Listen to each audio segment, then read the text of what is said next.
As we prayer walk through the streets of city centre Manchester, we remember the efforts of healthcare workers getting us through the pandemic. We come across a barren patch of land and pray with the words of Isaiah 51 for new birth and plans for prosperity. We walk past a mural painted for World Mental Health Day of Ian Curtis from Joy Division, who took his life in the 1980s.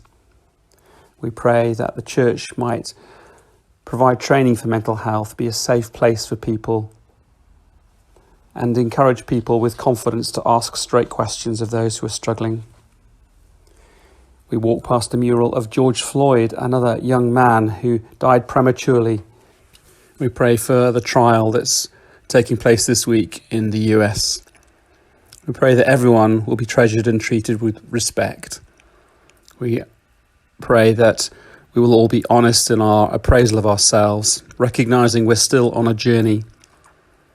We pray that prejudices will be rooted out and that we will be better at releasing the best in each other and each other's potential.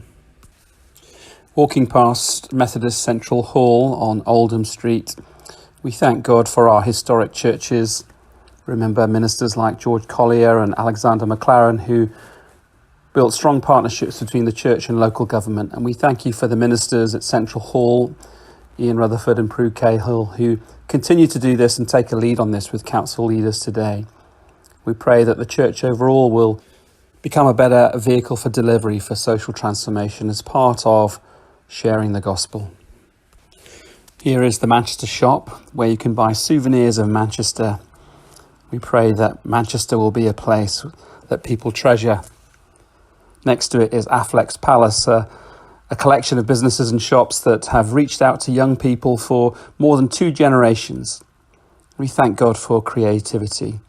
We pray he will bless our city with wonderful creativity. We also remember our performing arts that have struggled over the last year and pray that they will be refreshed and restored, revitalised to give us this colour and life in our city. And we pray for all the people that are involved in this work.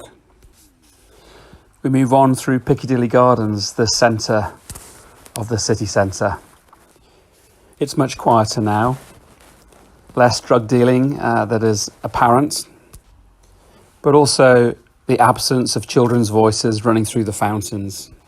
We pray for important city spaces.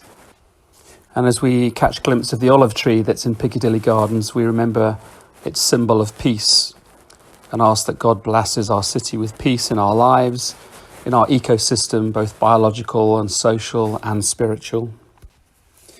We glimpse Debenhams that's now closed, and remember other stores with fondness, Lewis's, C&A, Kendall's and Polden's. Recognising the city centre as an ever-changing place, we thank God that there is an exciting vision for reusing the old Debenhams building. And as we move on to a view from the Arndale that looks over the historic Shambles building, the cathedral, the Corn Exchange and the Premier Inn, all of which have changed form and function over recent decades, not least after the 1980s bombing, which was meant for harm, but has actually brought renewal and improvement as we have built back better.